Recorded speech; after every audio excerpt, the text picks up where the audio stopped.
Class ఎంతమంది చదివారు? ఎంతో కొంత జ్ఞానం ఉందిగా. ఇంటర్మీడియట్ చదివిన వాళ్ళు ఎంతమంది ఉన్నారు? ఎంతో కొంత జ్ఞానం ఉంటుందిగా. ఉంటుందా? డిగ్రీ ఎంతమంది చదివారు? వాళ్ళు ఇద్దరు ఎత్తుతున్నారు చేతులు. అంటే మనకి ఏమి 5వ తరగతి చదివిన వాళ్ళు ఎంతమంది ఉన్నారు? వాళ్ళు ఆయన ఆ నలుగురే ఎత్తుతున్నారు. అయితే నేను చెప్తున్నా, వాళ్ళు కాదు జ్ఞానవంతులు, వాళ్ళు కాదు. ఎవరు జ్ఞానవంతులు అనేది పక్కన పెడితే, నీది భూలోక సంబంధమైన జ్ఞానమా పరలోక సంబంధమైన జ్ఞానమా అనేది ప్రశ్న. ఇప్పుడు చెప్పండి, నీవు జ్ఞానవంతుడువా జ్ఞానవంతురాలు కాదా? నువ్వు ఎక్కడ జ్ఞానాన్ని సంపాదించుకుంటున్నావు? భూమి నందున్న జ్ఞానాన్ని సంపాదించుకుంటున్నావా? పరమందున్న జ్ఞానాన్ని సంపాదించుకుంటున్నావా? అయితే నువ్వు జ్ఞానవంతురాలువే. దేవునికి స్తోత్రం. అయితే దేవుడు ఒక మాట అన్నాడు, నువ్వు జ్ఞానవంతుడు అయినట్లయితే నేను జ్ఞానిని నువ్వు చెప్పుకొనవద్దు. ఒకవేళ నీకు జ్ఞానం లేకపోతే ప్రభువా నాకు జ్ఞానము దయచేయని వాడగాలి. అయితే ఇప్పుడు నిజంగా మనం పరలోకమందున జ్ఞానాన్ని సంపాదించుకుంటున్నామా లేదా అని కొద్ది నిమిషాలు మనం వాక్యాన్ని ధ్యానించుకుందాం. ప్రసంగి గ్రంథము 9వ అధ్యాయం 1వ వాక్యం చదువుకుందాం.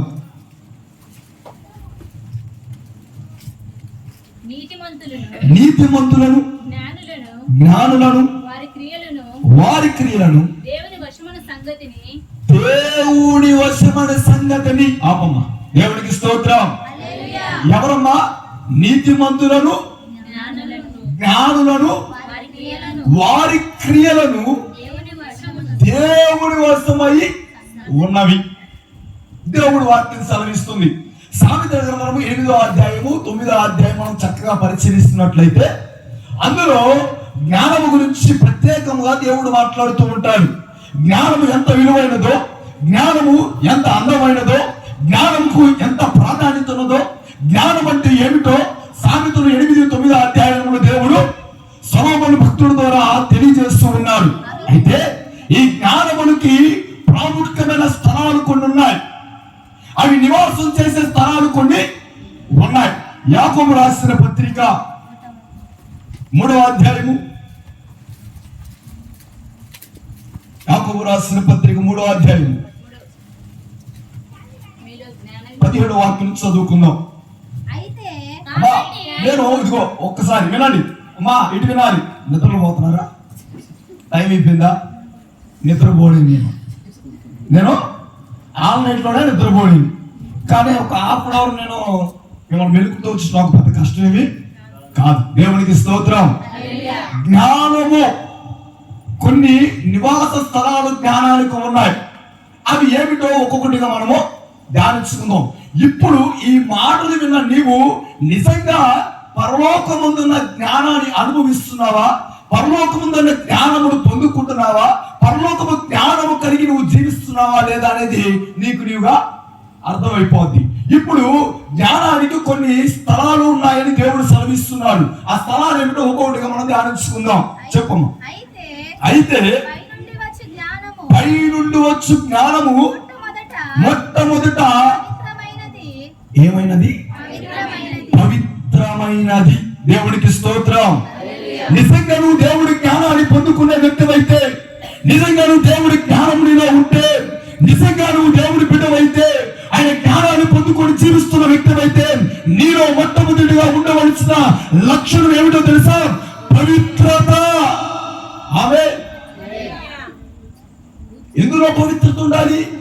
నీ చూపులో పవిత్రత ఉండాలి, నీ మాట తీరులో పవిత్రత ఉండాలి, నీ నడవడికలో పవిత్రత ఉండాలి, నువ్వు చేసే పనిలో పవిత్రత ఉండాలి, నువ్వు చేసే ఉద్యోగంలో పవిత్రత ఉండాలి, నువ్వు చదివే చదువుల దగ్గర పవిత్రత ఉండాలి, నీ సంఘంలో పవిత్రంగా ఉండాలి, నువ్వు సమాజంలో పవిత్రంగా బ్రతకాలి.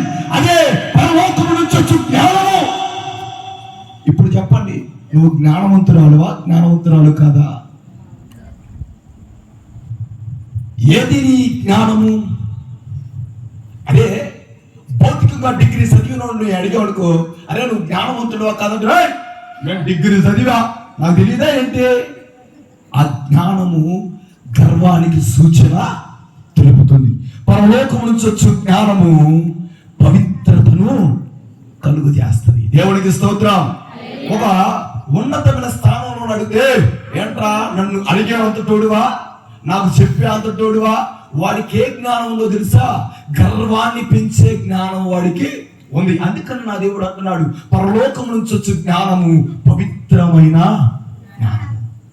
నువ్వు జ్ఞానాన్ని, పరలోకం నుంచి వచ్చే జ్ఞానాన్ని పొందుకునే వ్యక్తి అయితే, దాన్ని అనుభవించాలని ఆశ నీకుంటే, ఈ రోజు నుంచి నువ్వు కలిగి జీవించాల్సిన జీవిత విధానము పవిత్రత. ఆమేన్, హల్లెలూయా. రెండవదిగా చదువుకుందాం. తరువాత సమాధానకరమైనది. ఎలాంటిది? సహోదరుడు చెప్పాడు ఏమని? ప్రతి ఒక్కరితో సమాధానం నీకు ఉండాలి. వాడు నన్ను తిట్టాడు, ఆడుతూ నాకేం పని? వాడు నా మీద నిందలు వేశాడు, వాడుతూ నాకేం పని? వాడు ఆ రోజు నన్ను కొట్టాడు తెలుసా, వాడితో నాకేం పని? ఆ దేవుడు అంటున్నాడు, నువ్వు నా సన్నిధికి వచ్చి బలులు అర్పించే ముందు నీ తోటి సహోదరుడి దగ్గరికి నువ్వు సమాధానము పడు. ఈరోజు కుటుంబంలో తల్లి భార్య భర్తల మధ్య సమాధానం లేదు, అత్తమామలు కోడలు అల్లుళ్ళ మధ్య సమాధానం లేదు, బిడ్డలకు అన్నదమ్ములకు అక్క చెల్లెలకు సమాధానం లేదు, సంఘములో తోటి సహోదరుడికి సహోదరికి సమాధానం లేదు. ఎవరైనా సంఘములో గొప్పగా పాడబడితే వాడిని చూసి నొచ్చుకోలేని స్థితి, ఓరములేని స్థితి, వచ్చుకోలేని స్థితి. ఇదిగో వాడిని పట్టించుకోవు, వాడితో సమాధానంగా ఉండవు, వాడితో సంతోషంగా మాట్లాడవు, వాడు ఎందుకు ప్రేమను చూపించలేవు. ఇదిగో నీ జ్ఞానము ఎలాంటి జ్ఞానం అంటే అజ్ఞానముతో కూడిన జ్ఞానం. ఆ దేవుడు అంటున్న మాట, నీవు సమాధానము కలిగి బ్రతకాలి. ఎందుకంటే నువ్వు పొందుకునే జ్ఞానం ఎక్కడి నుంచి వచ్చేదో తెలుసా? పరలోకం నుంచి వచ్చే జ్ఞానం. పరలోకం నుంచి వచ్చే జ్ఞానం అంటే ఎవరు ఇస్తున్న జ్ఞానము? దేవుడే నీకు ఇస్తున్న జ్ఞానం. ఆ జ్ఞానము సమాధానకరంగా ఉండాలి. సమాధానం నీలో ఉంటే నువ్వు జ్ఞానవంతురాలివి, పవిత్రత నీలో ఉంటే నువ్వు జ్ఞానవంతురాలివి, జ్ఞానవంతుడివి. ఈ రెండు లక్షణం మన జీవితంలో ఉన్నాయా? ఒక్కసారి నీ గుండెల మీద చేసుకొని చెప్పు, ఆ దేవుడి రాత్రి నీతోనే మాట్లాడుతున్నాడు. నువ్వే స్థితిలో ఉన్నావో, ఎలాంటి పరిస్థితిలో ఉన్నావో, నీ ఆత్మీయ స్థితి ఏమిటో, నీ జీవిస్తున్న స్థితి ఏమిటో, నీ సంఘంలో నువ్వు ఎలా ఉంటున్నావో, సమాజంలో ఎలా ఉంటున్నావో, కుటుంబంలో ఎలా ఉంటున్నావో, తోటి వారి దగ్గర ఎలా ఉంటున్నావో, నా దేవుడి రాత్రి నీతోనే మాట్లాడుతూ ఉన్నారు. నీ జీవిత విధానం ఎలా ఉంటుంది? ఒకసారి నువ్వు పరీక్షించుకో, పరిశీలించుకో. మూడవదిగా మృదువైనది. ఎలాంటిది? మృదువైనది. నీ మాట ఎలా ఉండాలి తెలుసా? మృదువుగా ఉండాలి. కొంతమంది మాట్లాడతారు, వాళ్ళు మాట్లాడితే కొట్టినట్టే ఉంటది. కొంతమంది మాట్లాడతారు, వాళ్ళు కొట్టవసరం లేదు, ఆ మాటలకే చచ్చిపోవాలనిపిస్తుంది, ఆ మాటలకే ఛీ అనిపిస్తుంది, ఆ మాటలకే ఓరి నాయన ఎందుకు బ్రతుకున్నాను రా అనిపిస్తుంది. కొంతమంది మాట్లాడితేనే అలిసినట్టు ఉంటుంది. వాళ్ళు ఏం లేదు, మృదువైన మాట తీరు. నువ్వు జ్ఞానవంతురాలవైతే నీ నోటంట వచ్చే మాట మృదువైనదిగా ఉండాలి. దేవుడికే సమస్త మహిమ కలుగునుగాక. హల్లెలూయా. నీ మాట తీరు జాగ్రత్త. ఎక్కడ ఉంటే అక్కడ. తల్లిదండ్రులతో మాట్లాడేటప్పుడు నీ మాట జాగ్రత్త, భర్తతో మాట్లాడేటప్పుడు ఈ మాట జాగ్రత్త, భార్యతో మాట్లాడేటప్పుడు ఈ మాట జాగ్రత్త, బిడ్డలతో మాట్లాడేటప్పుడు ఈ మాట జాగ్రత్త. నా బిడ్డలే కదా, నా వల్లే కదా, నేనే కన్నాను, నేనే పెంచాను, నేనే పోషించాను, ఇదిగో వీడు నా మాట ఇట్లేదు, వీడు చస్తే బాగుండు. ఎంతమంది అనట్లేదు తల్లులు, ఎంతమంది అనట్లేదు తండ్రులు. ఇదిగో బిడ్డలు లేనప్పుడు ప్రభు పాదాల దగ్గరికి వచ్చి, ప్రభువా నాకు బిడ్డలు లేదయ్యా, నాకు సంతానం లేదయ్యా, నన్ను కొట్టాలంటున్నారయ్యా, ఇదిగో నాకు సహాయం చేయ ప్రభువా, గర్భఫలాన్ని అనుగ్రహించు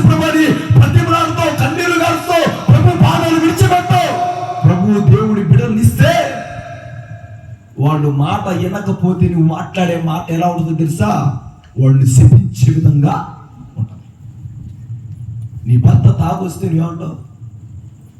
ఇట్టాడు మొగుడు దగ్గరికి దొరికాడట్రా, ఇటు చూస్తే వా అనలేదు. ఎవరు ఆ స్థితిలో నుంచి రాలేదా? భార్య మాట్లాడకపోతే దీన్ని అనవసరంగా చేసుకున్నాడు రా పెళ్ళి, దీన్ని కట్టు పెట్టారంటారు నాకు, అసలు నువ్వు వెళ్ళిపోవే అన్నోళ్ళు లేరా? నీ అత్తమామ 1, 2, 3 పనులు చెప్తే పక్కకెళ్ళి తిట్టుకుంటూ పనిచేసిన సందర్భాలు నీకు లేవా? నీ కోడలు నీ అల్లుడు సరిగా త్రోవలో లేనప్పుడు, సరిగా మాట్లాడినప్పుడు, వారికి తెలియనప్పుడు వాడిని తిట్టి శపించిన దినాలు, ఆ మాట తీరు నీకు లేదా? నా దేవుడు అంటున్నాడు, పరలోకము నుంచి వచ్చే జ్ఞానము మృదువైనదిగా ఉండాలి. నీ మాట తీరును బట్టి లోకము సాక్ష్యము పలకాలి. ఆమేన్, హల్లెలూయా. 5వది, 4వ, సులభముగా లోబడినది. ఏం చేయాలి? సులభముగా లోబడాలి. ఎవరికి లోబడాలి అమ్మా? మొట్టమొదటిగా నువ్వు ఎవరికి లోబడాలి తెలుసా? దేవునికి లోబడాలి. దేవుడికి లోబడాలి. దేవుడికి లోబడడం అంటే ఏంటయ్యా? ఎలా లోబడాలి? నా దేవుడు వాక్యం ద్వారా ఎన్నో మాటలు నీకు చెప్తూ ఉంటాడు. ఆదివారం వస్తావు, ఆ మాటలు వింటావు, సోమవారం మళ్ళీ శనివారం ఆదివారం దాకా మందిరానికి రావు, ఆ మాటలు మర్చిపోతావు. అవునా? మర్చిపోతావు. అప్పుడు నువ్వు ఎవరికి లోబడిన వ్యక్తివి? దేవుడికి లోబడిన వ్యక్తి. దేవుడు చెప్పాడు, ఆదివారం ఒక రోజు నా దగ్గరికి రాని, ఆదివారమే నాతో గడిపని చెప్పాడా? నాదిగో ఇప్పుడు తల్లిదండ్రులుగా బిడ్డల విషయంలో ఎలా ఆలోచిస్తాం మనం? నా బిడ్డలు నాతోనే ఆడుకోవాలి, నా పక్కనే ఉండాలి, నేను చెప్పిందే చేయాలి, నేను చెప్పినట్టే వినాలి. వాడు వినకపోతే ఇందాక చెప్పాంగా, వాడు ఎట్టబడితే అటు తిడతాం, ఎట్టబడితే అట్టగా కొడతాం. అయితే యేసయ్య కూడా నిన్ను బట్టి అదే ఆశిస్తూ ఉన్నాడు. ఏది? నాతోనే ఉండాలి. ప్రతిరోజు నేను ప్రభు పాదాలు పట్టుకుని 1 గంట ప్రార్థన చేస్తానయ్యా అన్న చేతండి. ప్రతిరోజు నేను మానకుండా ప్రతిరోజు దేవుడితో 1 గంటైనా గడుపుతానయ్యా. దేవుడి మనం దీవించును గాక. మరి మిగతా వాళ్ళ పరిస్థితి ఏంటి? ఎవరికి లోబడట్లా? దేవుడికి లోబడని స్థితిలో ఉన్నాం కాబట్టి సేవకుడికి మనము లోబడట్లా. 10 గంటలకు ఆరాధన చెప్తే 9:30కి సేవకుడు రావాలి. సేవకుడు వచ్చి, అమ్మా టైం అయింది, ప్రభువైన దేవుని బిడ్డలారా 10 గంటలకు పునరుత్థానపు ఆరాధనలు, త్వరగా మీ పనులు ముగించుకొని దేవుడి మందిరానికి రండి, దేవుడి మందిరానికి రండి. ఆర్చుకొని తీర్చుకొని 11ంటికి వస్తాం. ఈరోజు పాటలు అయిపోతాయి. కొంతమంది ఆరాధనకు వస్తారు, మహాభక్తులు ఆరాధన అయిపోయిన వస్తారు, మహాభక్తులు వాక్య మధ్యలో వస్తారు, మహాభక్తులు ఆమేన్ అన్నప్పుడు వచ్చేవాళ్ళు కూడా ఉన్నారో లేరా? బయట పెట్టిన తల్లి కానుక వేసేటప్పుడు వస్తారు. కానుక 10 రూపాయలు సిలిపే నోట్ వేసి అంతే మనం వేసేది. దేవుడికి నారాయణంగా ఇవ్వంగా మనకి చేతగా ఇచ్చే ఆ 10, 20 నలిగిపోయిందో సిలిగిపోయిందో ఇచ్చాయా నా నెత్తి మీద పెట్టేసి ఆ ప్రార్థన చేయి. ఈ వారం అంతా నేను సంపాదించాలి, కూడబెట్టుకోవాలి, నేను నా కుటుంబం సంతోషంగా ఉండాలి, సేవకుడు మాత్రం కలుపు పంచుకోవాలి, కన్నీరు గారవాలి, మోకరించాలి, ప్రార్థన చేయాలి. ఆయన ఏమైపోయినా పర్వాలా, మేము మాత్రము సంతోషంగా బ్రతకాలి. ఎంత స్వార్థపూరితమైన భక్తి! నీ సేవకుడు గురించి అసలు నువ్వు పట్టించుకుంటున్నావా? నీ సేవకుడు లోపలి నువ్వు బ్రతుకుతూ ఉన్నావా? నీ సేవకుడు ఇదిగో ఆయన చెప్పిన మాటలు వింటున్నావా? అసలు సేవకుడు ఎలా ఉన్నాడో, ఏం చేస్తున్నాడో, ఏం తింటున్నాడో ఏ రోజైనా సరే ఆయన ఇంటికి వచ్చాయా నీ పరిస్థితి ఏమిటి, నువ్వు ఎలా ఉన్నావు, నీ బిడ్డలు ఎలా ఉన్నారు, నీ భార్య ఎలా ఉంది, ఏంటి నీ పరిస్థితి అని ఏ రోజైనా అడిగావా? నువ్వు ఈ రోజున అడిగావా? ఒక మీటింగ్ పెట్టాలంటే 50,000, 30,000, 40,000 ఖర్చు అయింది. అమ్మా ఇదిగో కుప్పిలు విప్పండి, దేవుడు మిమ్మల్ని దీవిస్తాడు, మిమ్మల్ని ఆశీర్వదిస్తాడంటే ఇదిగో కడుపు మార్చుకున్న సేవకుడు మాటను టీవీలో చెప్తారు. మీ విలువైన కానుకలు మాకు పంపించండి అంటే స్కాన్ తీసి మాత్రం 10,000 పంపిస్తాం. అవునా కదా? సేవకుడికి లోబడిన వ్యక్తిని నువ్వు దేవుడికి లోబడట్లేదు కాబట్టి సేవకుడికి లోబడట్లా. సేవకుడికి లోబడి నువ్వు సంఘముడికి లోబడవు, తోటి సహోదరుల దగ్గర లోబడవు, నీ తల్లిదండ్రుల దగ్గర లోబడవు, నీ కుటుంబ సభ్యుల దగ్గర లోబడి జీవించలేవు. అది నీకు సాధ్యము కాదు. అది నీకు సాధ్యము కాదు. సులభముగా లోబడు. దేవుడికి, సేవకుడికి, కుటుంబంలో ఉన్న తల్లిదండ్రులకు, కుటుంబ సభ్యులకు, నువ్వు వ్యాపారం చేస్తుంటే వ్యాపార అధిపతి ఉంటే అధికారి ఉంటే ఆయనకి, ఉద్యోగం చేస్తుంటే ఉద్యోగంలో ఉన్న అధికారికి, ఇదిగో నువ్వు చదువుకున్న వ్యక్తి అయితే చదువును చెప్పే ఇదిగో నీ టీచర్స్ మాస్టర్కి నువ్వు లోబడి బ్రతకాలి. లోబడి ఉండటమే మంచి జ్ఞానము. ఆమేన్. లోబడి ఉండటమే జ్ఞానానికి మూలం. అదే లోబడి బ్రతకటమే. సులభముగా దేవుడికి నువ్వు లోబడాలి, సేవకుడికి లోబడాలి. 10 సార్లు చెప్తే దేవుడు మందిరానికి రావడం కాదు, 10 సార్లు చెప్తే పరిచర్య చేయడం కాదు, 10 సార్లు చెప్తే యుద్ధం ఉండడానికి కానుకలు ఇవ్వడం కాదు. నువ్వు నిజంగా దేవుడి జ్ఞానాన్ని పొందుకున్న వ్యక్తివైతే నీ సేవకుడు అవసరతలు నీవే కనుక్కొని గ్రహించి నీ చేతుల్లోంచి గుడ్డలు నువ్వు ఇప్పుతావు. ఈరోజు తక్కువ అనుకోకండి, మన కుటుంబాలు ఎందుకు ఆశీర్వదించబడట్లేదు తెలుసా? నా దేవుడు సెలవిస్తున్నాడు, నా నామం పేరిట సేవకుడు ఇంటికి వస్తే గ్లాసులు చన్నీళ్ళు ఇస్తే అది మీకు ఆశీర్వాదం. అట్లానే ఆ గ్లాసు నీళ్ళే ఎత్తున్నారు అందరూ.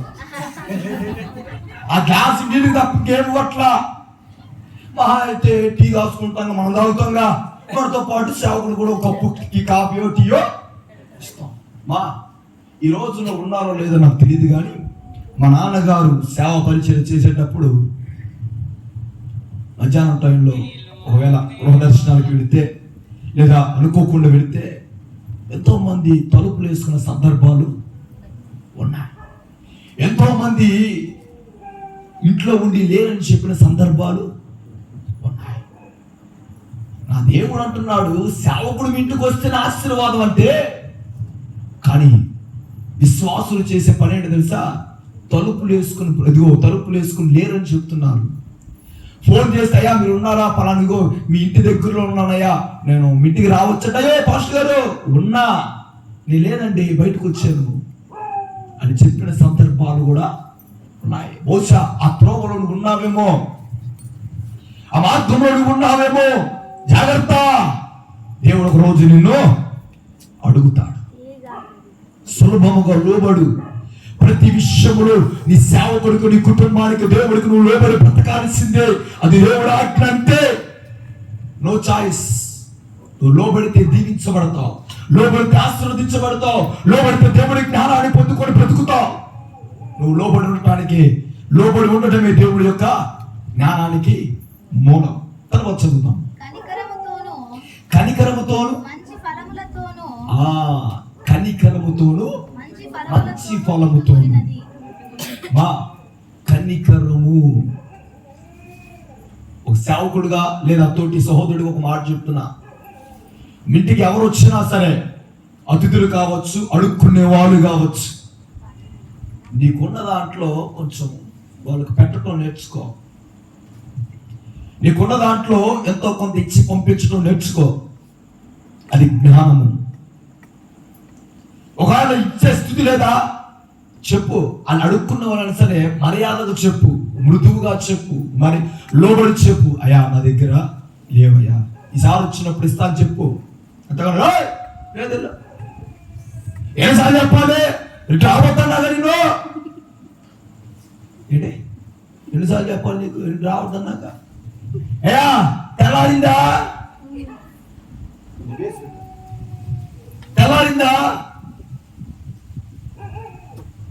కనికరించండి, ఇతరులను కనికరించండి. ఇతరులని ఆదుకోండి, ఇతరులకు ఆశ్రయముగా మీరు ఉండండి. నీవు నేను సేవిస్తున్న దేవుడు ఆశ్రయదుర్గము. ఆయన సేవిస్తున్న నిపుణులుగా జీవిస్తున్న నీవు నేను ఇతరులకు ఆశ్రయముగా బ్రతకాలి. అలా బ్రతుకుతూ ఫలించే వారిగా మనం ఉండాలి. ఇచ్చే కొద్దీ నేను నేర్చుకున్నది ఏంటంటే నేను ఏదైనా డబ్బులు దాచుకుంటా ఉన్నాను అనుకో, దాచుకుంటూ దుబ్బేసిన సందర్భాలు కూడా ఉన్నాయి. నేను పక్కన పెడదాం. నేను దాచుకునే కొద్దీ అయ్యే కనపడతా ఉంటాయి నాకు. నేను ఖర్చు పెట్టే కొద్దికి నా దగ్గర ఏముండగానే ఖర్చు పెడతానే ఉంటా. ఖర్చు పెట్టడం నేర్చుకోండి అని ఎట్టబడితే అట్ట ఖర్చు పెట్టద్దు. ఖర్చు పెట్టమన్నాడే సేవకుడని సినిమాకి వెళ్దాంపా, పిక్నిక్కి వెళ్దాంపా, కారు కొనుక్కుందాంపా, బంగారం కొనుక్కుందాం అట్టగాదు అనేది. కనికరం అంటే ఇతరుల పట్ల జాలి చూపించి నువ్వు ఎంతో కొంత ఖర్చు పెట్టడానికి నేర్చుకో. అది జ్ఞానము, అది నీకు ఫలమును ఇస్తుంది. దేవుడికి మహిమ కలుగును గాక. తర్వాత చదువు. పక్షపాతమైనను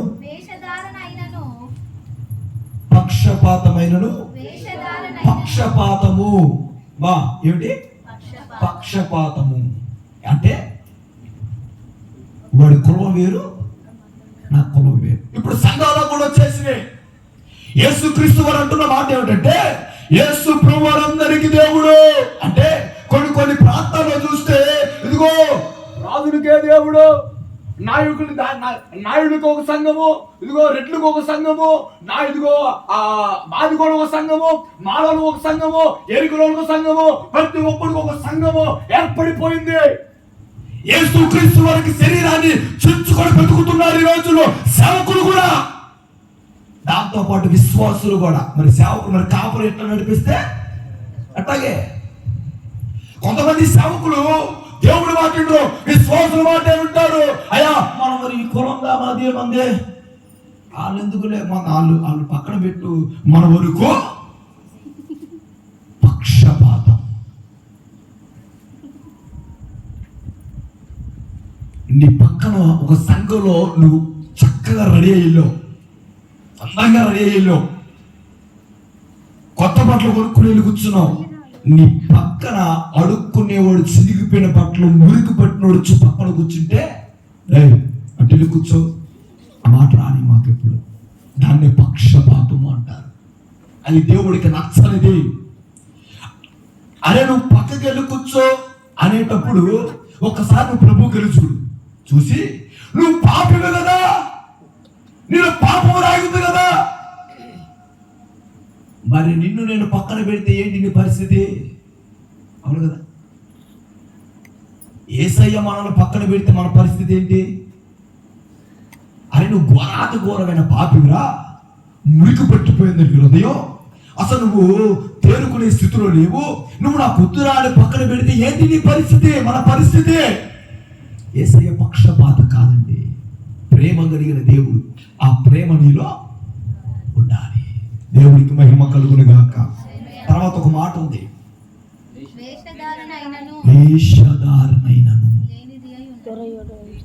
వేషధారణ లేనిదై ఉండాలి నువ్వు. అంటే సంఘంలో ఒకలాగా, సేవకుడు ముందు ఒకలాగా, ఇంటిలో ఒకలాగా, ఇది బయట ఒకలాగా, ఇదిగో ఇష్టం వచ్చినట్టు ఇదిగో ముసలి రంగులు మార్చడానికి వీలు లేదు. వేషధారణగా బ్రతకొద్దు. నీ మాట అవునంటే కాదంటే కాదు. ఇప్పుడు మేము వచ్చాం కదా, ఊరికి ఎగ్జాంపుల్ మీకు తెలియటానికి చెప్తున్నా. మేము వచ్చాం కదా, ఇప్పుడు సేవకులు వచ్చాం,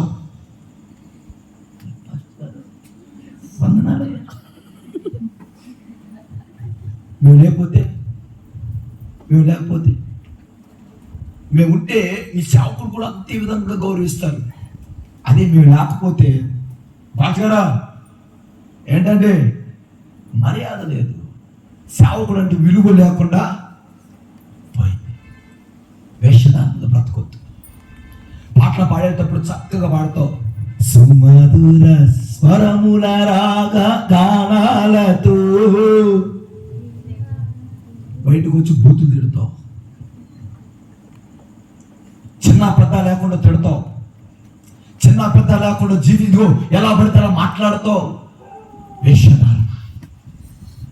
వేషనైనా క్షమిస్తాను కానీ వేషధారణ నేను క్షమించాను. నా దేవుడు అంటున్నాడు, మందిరంలో ఒకలాగా బయట ఒకలాగా బ్రతకొద్దు. ఎక్కడున్నా ఒకలాగే జీవించు.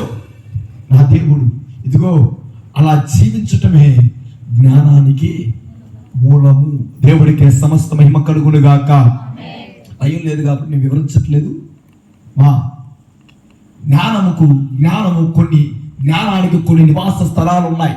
అవి ఏమిటంటే, 1 పవిత్రత, 2 సమాధానమైనది, 3 మృదువైనది, 4 సులభముగా లోబడినది, 5 కనికరము మంచి ఫలము, 6 పక్షపాతం ఏమి లేనిదై ఉండాలి, 7 వేషధారణై ఉండకూడదు, లేనిదై ఉండాలి. ఈ జీవితాలు, ఈ అవలక్షణాలు, ఈ మంచి అలవాట్లు, ఇటు జ్ఞానము నీకుంటే నీవు ఎవరి సంబంధమైన జ్ఞానం పొందుకున్నావు తెలుసా? పరలోక సంబంధమైన జ్ఞానాన్ని అనుభవిస్తున్న వ్యక్తివి నీవు. ఆ జ్ఞానము ఒకవేళ ఇప్పటి వరకు నీకు లేకపోతే ఇప్పటికైనా ఆ జ్ఞానాన్ని పొందుకొని ఆ జ్ఞానానుసారంగా జీవించే అనుభవాల గుండా దేవుడు మిమ్మల్ని అందరినీ ఆయన కృప చేత నింపి నడిపించుగాక. ఆమేన్. కళ్ళు మూసుకుందాం, ప్రార్థన చేద్దాం. కళ్ళు మూసుకుందాం, ప్రార్థన చేద్దాం. నువ్వు జ్ఞానవంతురాలువేనా? నువ్వు జ్ఞానం కలిగిన వ్యక్తివేనా?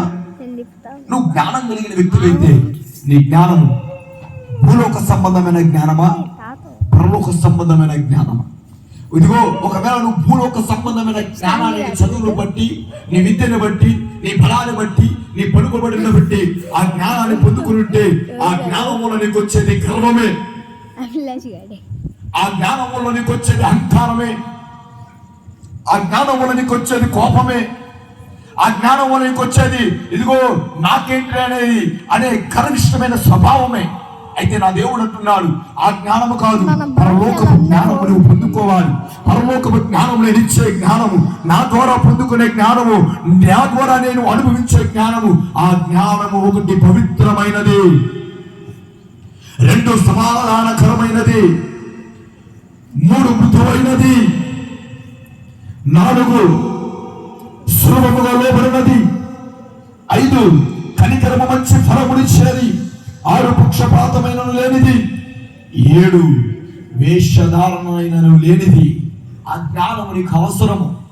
ఈ భూమి మీద బ్రతికినంత కాలము ఇటు జ్ఞానము ఒక ఆత్మీయుడిగా, ఒక క్రైస్తవుడిగా, దేవుడి బిడ్డగా, క్రీస్తు రక్తంలో కడగబడిన వ్యక్తివిగా నువ్వు ఉన్నంత కాలము నీవు పొందుకోవలసిన జ్ఞానము ఇదే.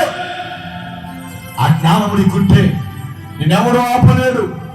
నువ్వెక్కడికి వెళ్ళిన విజయమే, నువ్వు ఎక్కడున్నా నీకు సమృద్ధి, నువ్వెక్కడున్నా ఫలిస్తూనే ఉంటావు, నువ్వెక్కడున్నా ఆశీర్వదించబడుతూనే ఉంటావు. ఏ స్థలంలో ఉన్నా, ఏ ప్రదేశంలో ఉన్నా, ఏ ప్రాంతంలో ఉన్నా, ఎలాంటి పరిస్థితిలో ఉన్నా, ఇదిగో దేని స్థితిలో ఉన్నా నీవు సమృద్ధిగానే ఉంటావు, దీవించబడుతూనే ఉంటావు. ఉన్నతమైన స్థానంలో నువ్వు దేవుడిని హెచ్చిస్తూనే ఉంటాడు. దేవుడి సంగమా, ఒకవేళ జ్ఞానం లేకుండా ఇప్పుడు వరకు నువ్వు బ్రతికావేమో. అందుకే దేవుడు మరొకసారి నేను గుర్తు చేస్తూ ఉన్నాడు, జ్ఞాపకం చేస్తూ ఉన్నాడు. ప్రియమైన దేవుడి సంగమా, ఇదిగో జ్ఞానం లేని అజ్ఞానులా బ్రతుకోవద్దు. జ్ఞానవంతిగా నేను చదువుకున్నాను, నేను జ్ఞానుని అని అనుకోవద్దు. నీకు జ్ఞానము లేకపోతే నా దేవుడు అడుగు, పరలోకపు జ్ఞానాన్ని ఇస్తాడు. ఆ పరలోకపు జ్ఞానం నీ జీవితాన్ని బాగు చేసేది, నీ ఆత్మీయతను కట్టేది, నీ కుటుంబాన్ని కట్టేది, నీ సంఘమును కట్టేది, నీ సేవకుడికి లోబడేది, దేవుడు ఆత్మీయులకు కట్టడకు లోబడి ఇదిగో పవిత్రంగా జీవించేది. ప్రియమైన దేవుడి సంగమా, ఒక్కసారి ఆలోచించండి. చాలా మంది అంటూ ఉంటారు, నేను బైబిల్ చదివాను, బైబిల్ అంతా నాకు తెలుసు. బైబిల్ అంతా తెలిసిన వ్యక్తివైతే ఇటు జ్ఞానం నీకుందా? ఇటు జ్ఞానానుసారం నువ్వు బ్రతుకుతున్నావా? ఒక్కసారి నిన్ను పరీక్షించుకో, నిన్ను పరిశీలించు, ప్రార్థించు. అయ్యా, పరలోక సంబంధమైన జ్ఞానం నాకు కావాలి, పవిత్ర పవిత్రమైన జ్ఞానం నాకు కావాలి, సమాధానకరమైన జ్ఞానం నాకు కావాలి, మృతమైన జ్ఞానం నాకు కావాలి, లోబడే జ్ఞానం నాకు కావాలి ప్రభా. పక్షపాతమైన వేషధారణ కనికరము కలిగిన జ్ఞానం నాకు కావాలి ప్రభా. నాకు అనుగ్రహించు ప్రభా. నన్ను అడుగు, నీకు జ్ఞానం లేకపోతే నన్ను అడుగని దేవుడు సెలవిస్తున్నాడుగా. నువ్వు అడిగి నమ్మినట్లయితే అది నువ్వు పొందుకుందువు గాక, దాన్ని క్రియలు పెట్టుదువు గాక, అది నువ్వు అనుభవించుదువు గాక. నీ సంఘంలో ఒక పనిముట్టుగా పాత్రగా నిలబడాలి. నీ సేవకుడి దగ్గర ఒక పరిచారకుడుగా నువ్వు నిలబడాలి. అదే జ్ఞానానికి మూలం. ఊరికే వెళ్ళి వచ్చేయటం వల్ల ప్రయోజనం లేదు, దేవుడికి ప్రయోజనం లేదు, సంఘానికి ప్రయోజనం లేదు, సేవకుడికి ప్రయోజనం లేదు.